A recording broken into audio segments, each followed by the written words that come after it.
दोस्तों, जैसा कि बात करते हैं, हमने आपसे प्रॉमिस किया हुआ है कि मैं केवल और केवल 20 क्लास ही आपको प्रोवाइड कराऊंगा दिल्ली पुलिस के लिए।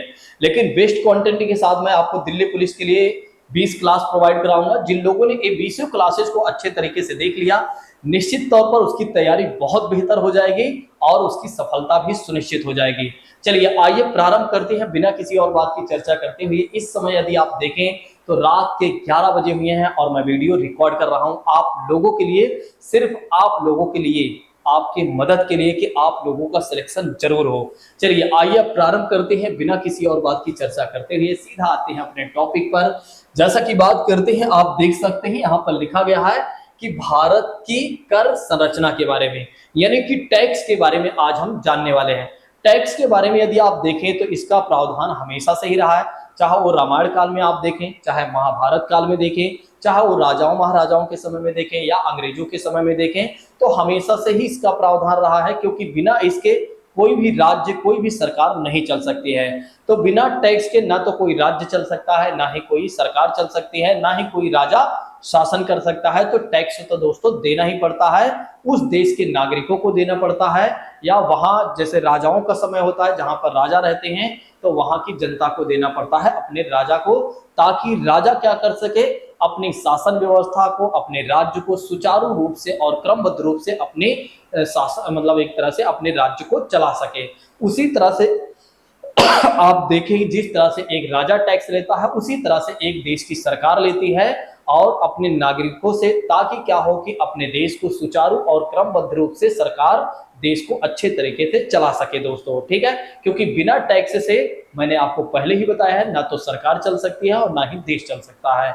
चलिए, टैक्स जो होता है एक प्रकार का अनिवार्य भुगतान होता है, ये बातें आप ध्यान रखिएगा। तो टैक्स के बारे में ये बातें आप जरूर ध्यान रखिएगा कि टैक्स जो होता है दोस्तों एक प्रकार का अनिवार्य भुगतान होता है। टैक्स जो होता है एक प्रकार का अनिवार्य भुगतान होता है, ये बातें आप ध्यान रखिएगा। इसमें यदि आप देखें तो स्टाम्प शुल्क की बात करते हैं, तो स्टाम्प शुल्क को केंद्र सरकार लगाती है। कौन लगाती है? केंद्र सरकार लगाती है।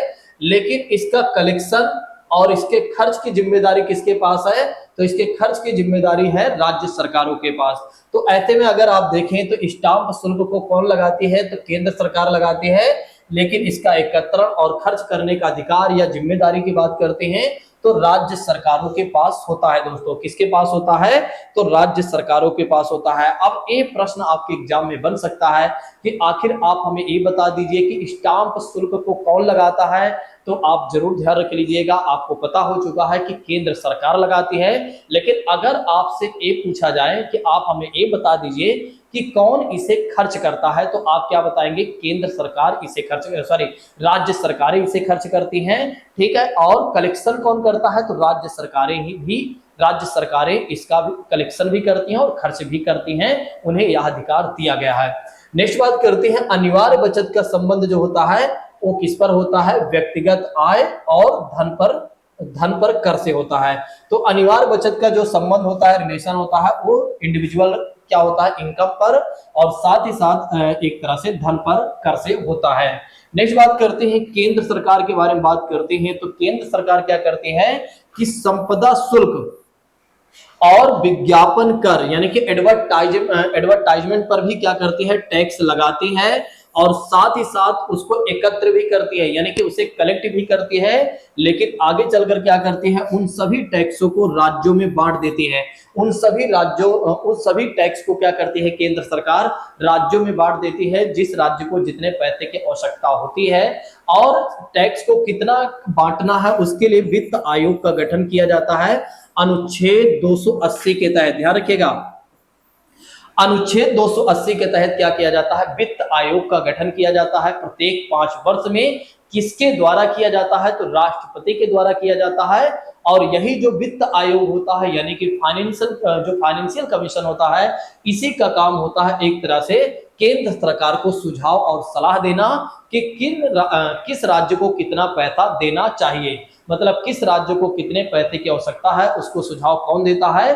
तो वित्त आयोग देता है दोस्तों, वित्त आयोग देता है, जिसका गठन एक तरह से राष्ट्रपति करते हैं अनुच्छेद 280 के तहत। तो इस बात को भी ध्यान रखिएगा। संपदा शुल्क की बात करते हैं। देखिए, संपदा शुल्क उसे कहा जाता है जब विरासत में कोई, जैसे मान लेते हैं किसी के पिता के पास बहुत ज्यादा संपत्ति है, अब वो जो संपत्ति है बच्चे के ऊपर जा रही है, यानी बच्चों के पास जा रही है और एक तरह से आपस में बट रही है, तो उसे क्या करना पड़ता है, उसे कुछ टैक्स चुकाना पड़ता है। उसी को क्या कहा जाता है दोस्तों, संपदा शुल्क कहा जाता है, संपदा शुल्क कहा जाता है। इस शुल्क की बात करते हैं और विज्ञापन यानी कि एडवर्टाइजमेंट की बात करते हैं, तो इस पर टैक्स कौन लगाता है, तो केंद्र सरकार लगाती है। और उसका कलेक्शन कौन करता है, तो केंद्र सरकार कलेक्शन भी करती है, लेकिन उसे क्या करती है, भविष्य में क्या करती है कि राज्यों के बीच में, यानी कि जितने हमारे पास 28 राज्य हैं, 8 केंद्र शासित प्रदेश हैं, उन सभी को एक तरह से वित्त आयोग की सिफारिश पर पैसे बांट देती है ताकि वे अपने अपने अनुसार खर्च कर सके। ये बातें भी आप लोग ध्यान रखिएगा। चलिए अब हम बात करते हैं कि कैसे टैक्स लगाए जाते हैं। ये वाला क्वेश्चन हमारे एग्जाम में पूछा जा चुका है कि कैसे टैक्स लगाए जाते हैं, किन आधारों पर टैक्स को लगाया जाता है। देखिए जैसा कि बात करते हैं, एक तो पहला होता है प्रोग्रेसिव टैक्स की बात करते हैं, जिसे प्रगतिशील कर कहा जाता है। क्या कहा जाता है, तो इसे क्या कहा जाता है, प्रगतिशील कर कहा जाता है। अगर आपसे कोई पूछता है कि प्रोग्रेसिव टैक्स क्या है, तो आप हिंदी में पहले बता दीजिएगा कि प्रगतिशील टैक्स है, यानी कि कर होता है। अब एक कैसे लगता है, देखिए मैं आपको बता देता हूं, जैसे जैसे आपकी इनकम, यानी कि जैसे जैसे आपकी आय और इनकम, देखो आय को इनकम ही कहा जाता है, मैं लिख देता हूं, जैसे जैसे आपकी इनकम बढ़ती जाएगी वैसे वैसे टैक्स आपका बढ़ता जाएगा, यानी कि टैक्स में वृद्धि होती जाती है। तो उसे क्या कहा जाता है कि प्रगतिशील या प्रगामी या प्रोग्रेसिव टैक्स कहा जाता है। ये बातें आप ध्यान रखिएगा। अगर आपके एग्जाम में पूछा जाता है कि प्रगतिशील टैक्स क्या है, तो आप बताइएगा जैसे जैसे लोगों की इनकम बढ़ती जाती है वैसे वैसे उसका टैक्स बढ़ता जाता है। तो जिन देशों में क्या होता है कि प्रगतिशील टैक्स होता है, उन देशों में यदि आप देखें जैसे लोगों की इनकम बढ़ती है वैसे क्या होता है कि टैक्स भी बढ़ते जाता है। और भारत देश में यदि आप देखें तो किस प्रकार के टैक्स प्रणाली को लागू किया गया है, तो प्रगतिशील यानी कि प्रोग्रेसिव टैक्स प्रणाली यानी सिस्टम को ही लागू किया गया है। यहां पर क्या है कि जैसे जैसे आपकी इनकम बढ़ती जाएगी वैसे वैसे क्या होगा, आपको टैक्स देना पड़ेगा, यानी कि आपके टैक्स का भी दायरा बढ़ते जाएगा। ठीक है, तो प्रोग्रेसिव टैक्स क्या होता है कि इनकम के आधार पर, जब इनकम कम होगी तो टैक्स कम देना पड़ेगा, जब इनकम ज्यादा होगी तो टैक्स ज्यादा देना पड़ेगा। ठीक है, ये बातें आप ध्यान रखिएगा। अब नेक्स्ट बात करते हैं रिग्रेसिव टैक्स के बारे में। देखिए रिग्रेसिव टैक्स को क्या कहा जाता है हिंदी में, तो इसे कहा जाता है प्रतिगामी कर प्रणाली कहा जाता है। तो प्रतिगामी कर प्रणाली के बारे में बात करते हैं, तो इसमें क्या होता है कि जैसे जैसे आपकी इनकम बढ़ती जाएगी वैसे वैसे क्या होगा, टैक्स की जो दर होगी वो कम होती जाएगी। देखिए यहां पर उल्टा है, अगर आपकी इनकम बढ़ रही है तो आपका जो टैक्स है वो कम होते जाएगा दोस्तों, मतलब आपका जो टैक्स है वो कम होते जाएगा। जैसे जैसे आपकी इनकम बढ़ती जाएगी, जितना ज्यादा आप कमाते जाएंगे उतना ज्यादा आपका जो टैक्स का दायरा होगा वो कम होते जाएगा। अच्छा, इससे बहुत सारे लोगों को मोटिवेशन भी मिलता होगा। जिन देशों में ये लागू होगा उन देशों के लोग बहुत खुशी रहते होंगे। ठीक है, वे ज्यादा मेहनत करने के लिए ललायित रहते होंगे, क्योंकि उन्हें पता है कि जितना ज्यादा मैं कमाऊंगा उतना कम मुझे टैक्स देना पड़ेगा, और जितना कम कमाऊंगा उतना मुझे कहीं ना कहीं अनुपात में टैक्स देना पड़ेगा। तो एक तरह से यदि आप देखें तो ये बेहतर भी है और बेहतर नहीं भी है, क्योंकि अगर आप देखें एक बार कि जो व्यक्ति गरीब है उस पर ज्यादा ही टैक्स पड़ जाता है, जो व्यक्ति ज्यादा अमीर होते जा रहा है उस पर टैक्स के जो भार है वो कम होते जा रहा है। इससे जो अमीर व्यक्ति है वो अमीर होते जा रहा है, जो गरीब व्यक्ति है वो गरीब होते जा रहा है। हो सकता है सारे एक जैसे थोड़ी ना, इस पृथ्वी पर सारे एक जैसे थोड़ी ना है कि हाँ सारे ही एक तरह से खूब मेहनत करके बढ़ते जाएंगे आगे, मतलब सब अपनी इनकम ज्यादा बढ़ा लेंगे जिससे उनकी टैक्स कम हो जाएगी। लेकिन भारत में जो व्यवस्था है ना, प्रोग्रेसिव जो टैक्स भारत में है वो बहुत बेहतर है, क्योंकि भारत में क्या है ऐसा नहीं है, अगर आप गरीब हैं तो आपको टैक्स देना ही नहीं है। आप जानते हैं कि नहीं, अगर आप गरीब हैं तो आपको टैक्स देना ही नहीं है। अब तो अगर किसी की इनकम 7 लाख रुपए पर ईयर है तो उसे टैक्स देना ही नहीं है। अगर 7 लाख रुपए के ऊपर है उसकी इनकम है तब उसे टैक्स देना है।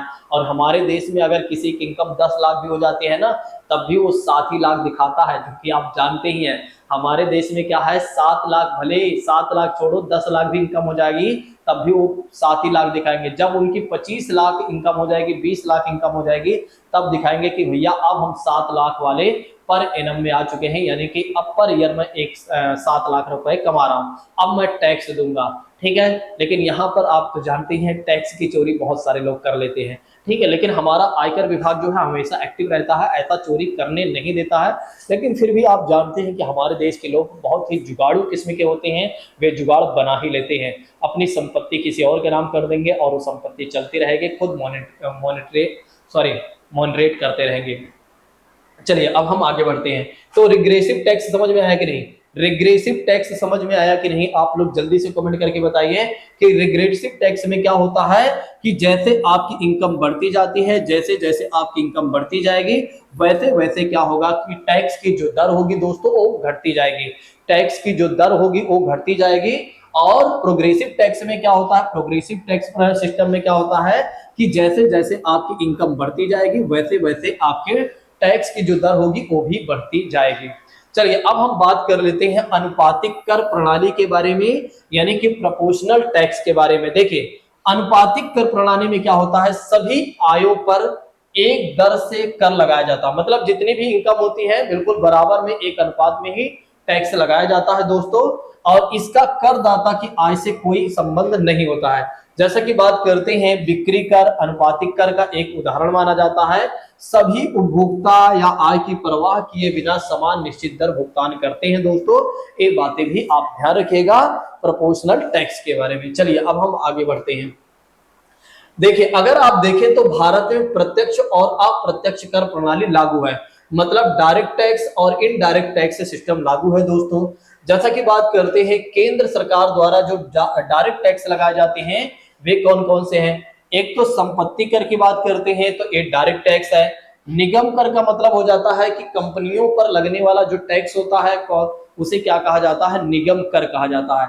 तो कंपनियों पर लगने वाला जो टैक्स होता है, कॉर्पोरेट सेक्टर पर जो लगने वाला टैक्स होता है उसे क्या कहा जाता है? निगम कर कहा जाता है, जो कि केंद्र सरकार का डायरेक्ट टैक्स है। DIRECT की बात करते हैं तो डायरेक्ट टैक्स है।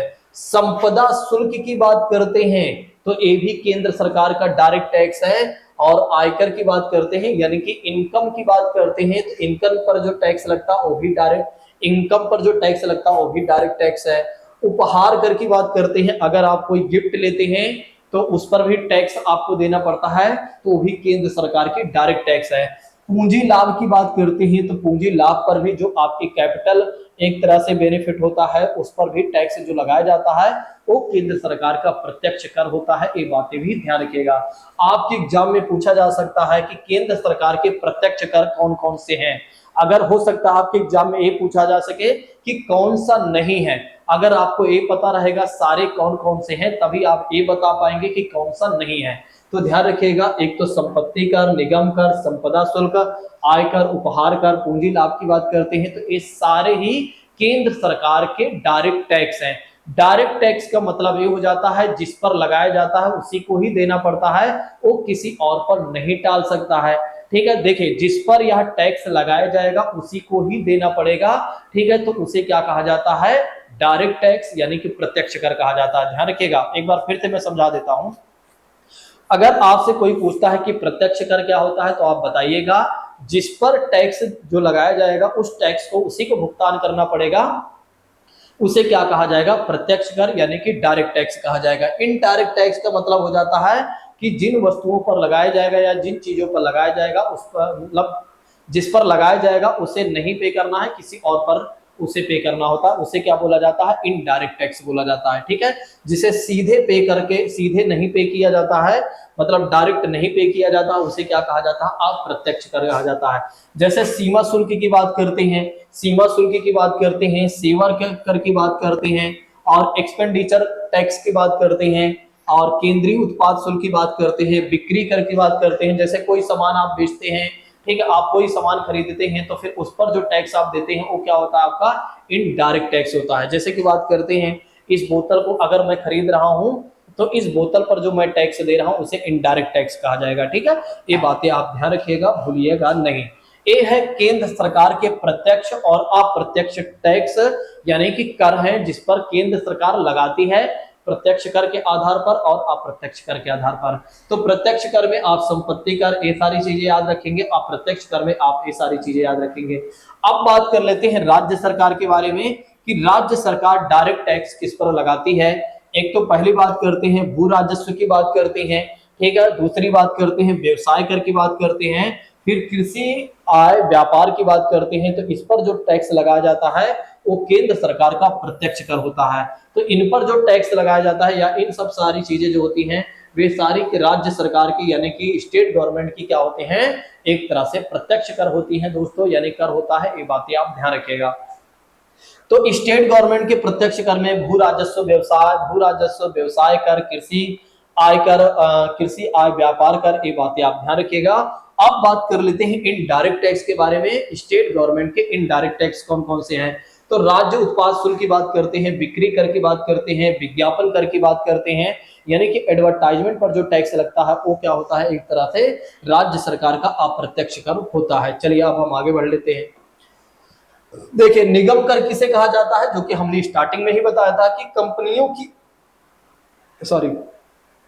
कंपनियों की आय पर लगने वाला जो कर होता है उसे क्या कहा जाता है, निगम कर कहा जाता है। वित्तीय परिसंपत्तियों की खरीद बिक्री पर हुए लाभ पर जो लगाए गए कर होते हैं उसे क्या कहा जाता है, पूंजी कर कहा जाता है। तो ध्यान रखिएगा, वित्तीय परिसंपत्तियों की खरीद बिक्री पर, जब हम खरीदते हैं या बेचते हैं तो उस पर जो लाभ हुए हैं या उस पर जो लाभ पर जो लगाए गए टैक्स होते हैं, मतलब जो प्रॉफिट है उस पर जो टैक्स लग रहा है उसे क्या कहा जा रहा है, तो पूंजी लाभ कर कहा जा रहा है। नेक्स्ट बात करते हैं सेवा कर की बात करते हैं, यानी सर्विस टैक्स की बात करते हैं। तो सबसे पहले 1994 से 95 में लगाया गया और किसकी सिफारिश पर लगाया गया था, तो इस समिति का नाम याद रखिएगा कि सर्विस टैक्स लगाया गया पहली बार कब लगाया गया था, तो 1994 से 95 में लगाया गया था। किस समिति की सिफारिश पर लगाया गया था, तो समिति थी राज जे चलैया समिति। राज जे चलैया समिति के बारे में आप लोग जरूर ध्यान रखिएगा, भूलिएगा नहीं। बिक्री कर की बात करते हैं जिसे व्यापार कर कहा जाता है। तो ये लगाने का अधिकार किसके पास होता है, तो राज्यों के पास होता है। तो यहाँ जो इस प्रकार का कर किसके द्वारा लगाया जाता है, तो राज्य सरकारों द्वारा लगाया जाता है, बिक्री कर या व्यापार कर। अब नेक्स्ट बात करते हैं अंतरराज्यीय बिक्री कर की दशा में केंद्रीय बिक्री कर अधिनियम 1956 के प्रावधानों के तहत केंद्र सरकार को भी बिक्री कर लगाने का अधिकार दिया गया है, जिसे केंद्रीय बिक्री कर भी कहा जाता है। तो सेंट्रल गवर्नमेंट भी क्या कर सकती है, बिक्री कर लगा सकती है और राज्य सरकार भी लगा सकती है, क्योंकि दोनों को ही अधिकार दिया गया है। केंद्र सरकार को किस अधिनियम के तहत यह अधिकार दिया गया है, तो केंद्र सरकार को जो यह दिया गया है केंद्रीय विक्रय कर अधिनियम 1956 के तहत यह अधिकार दिया गया है कि केंद्र सरकार भी बिक्री कर लगा सकती है। दोस्तों ये बातें जरूर ध्यान रखिएगा, भूलिएगा नहीं। अगर आप लोगों को सारी बातें अच्छे समझ में आ रही हैं तो जल्दी से आप लोग कमेंट बॉक्स में बताइए कि यस सर, आप जो हमें समझा रहे हैं वो सारी बातें क्लियर हो रही हैं। अब बात कर लेते हैं जीएसटी के बारे में, जिसके बारे में आपने सुना भी है और जानते भी हैं। देखिए वस्तु एवं सेवा कर प्रणाली, जिसे गुड्स एंड सर्विसेज टैक्स कहा जाता है, क्या कहा जाता है, गुड्स एंड सर्विसेज टैक्स कहा जाता है, ठीक है। तो जीएसटी वस्तुओं और सेवाओं के उपभोग पर लगाए जाने वाला गंतव्य आधारित, यानी कि यह एक प्रकार का अप्रत्यक्ष कर है। तो यह एक प्रकार का अप्रत्यक्ष कर है जिसे 1 जुलाई 2017 को भारत में लागू किया गया था। तो इसे 1 जुलाई 2017 को भारत में लागू किया गया था। ध्यान रखिएगा कब इसे लागू किया गया था, तो 1 जुलाई 2017 को इसे लागू किया गया था। संविधान में 101वां संविधान संशोधन किया गया। संविधान में 101वां संविधान संशोधन किया गया अधिनियम 2016, मतलब 101वां संविधान संशोधन किया गया 2016 में, और जो कि वस्तु यानी कि जीएसटी कर से संबंधित या संविधान संशोधन है। तो आपके एग्जाम में पूछा जा सकता है कि किस संविधान संशोधन के तहत एक तरह से जीएसटी को लागू किया गया था, या जीएसटी को संशोधित करके किस अधिनियम के तहत एक तरह से अप्रत्यक्ष कर बनाया गया था, तो 101वां संविधान संशोधन 2016 के तहत। इसी 1वां संविधान संशोधन के तहत ही जीएसटी काउंसिल, मतलब कि जीएसटी परिषद की भी स्थापना का उल्लेख किया गया है। दोस्तों ये बातें भी आप ध्यान रखिएगा कि 1वां संविधान संशोधन के तहत ही भी क्या किया गया है, जीएसटी परिषद की भी स्थापना का उल्लेख किया गया है।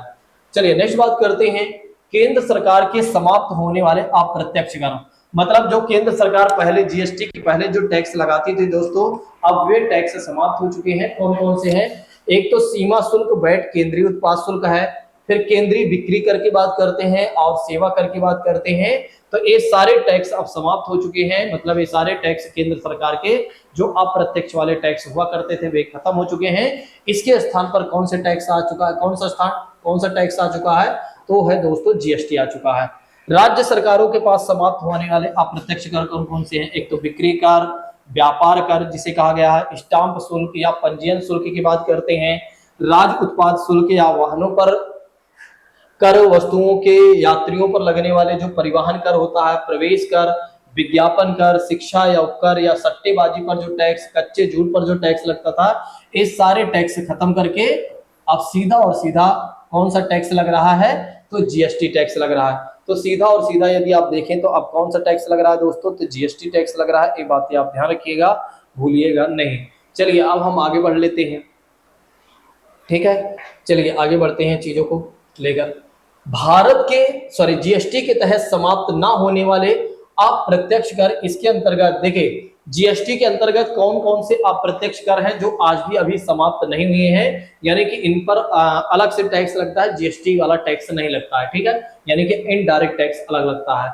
जैसे कि बात करते हैं पेट्रोलियम पर आज भी जीएसटी नहीं है, और शराब की बात करते हैं, और विद्युत मतलब जो इलेक्ट्रिसिटी आपका टैक्स होता है वो भी आज भी आप जीएसटी से बाहर है। तो जीएसटी से बाहर वाले टैक्स कौन कौन से चीजें हैं? जैसे कि बात करते हैं पेट्रोलियम, शराब और विद्युत की बात करते हैं, ये सारे जो टैक्स हैं जीएसटी से बाहर हैं, इन पर अलग टैक्स लगाया जाता है। लेकिन यह जो है एक प्रकार का अप्रत्यक्ष कर है, यानी कि इनडायरेक्ट टैक्स है। सॉरी इन पर अप्रत्यक्ष कर अलग से लगाया जाता है, ठीक है।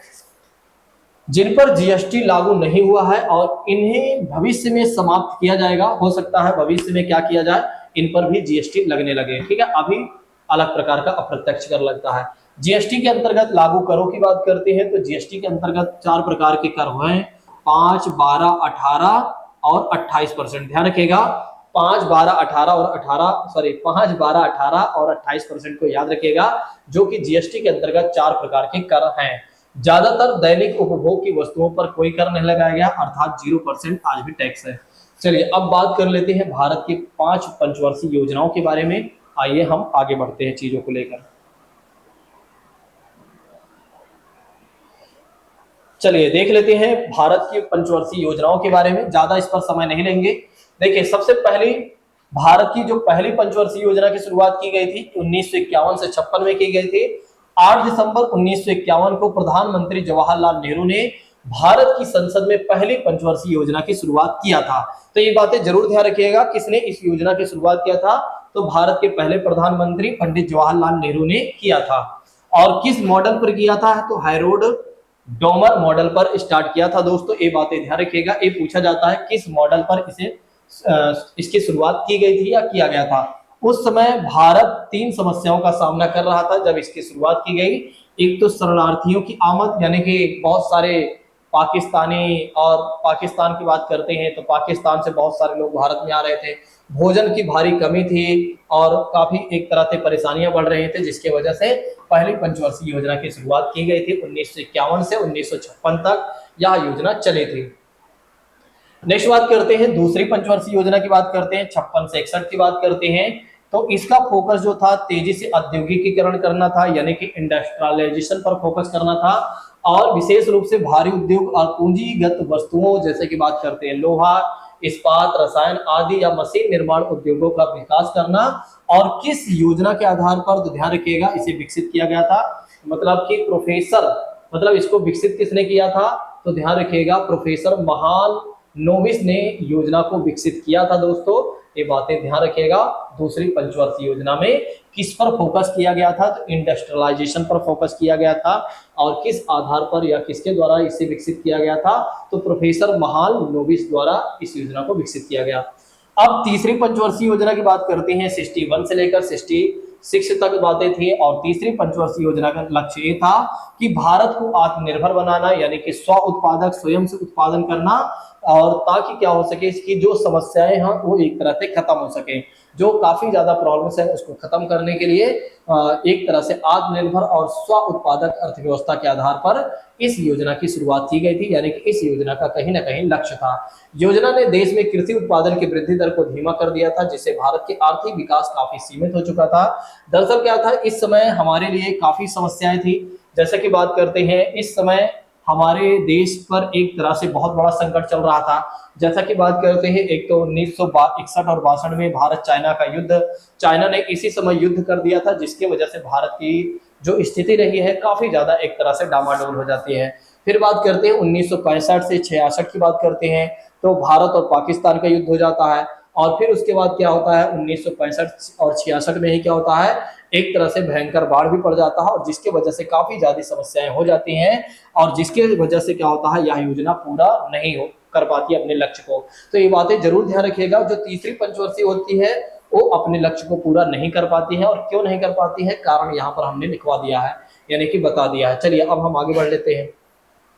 नेक्स्ट बात करते हैं, चौथी पंचवर्षीय योजना की बात करते हैं, तो 69 से 74 तक है।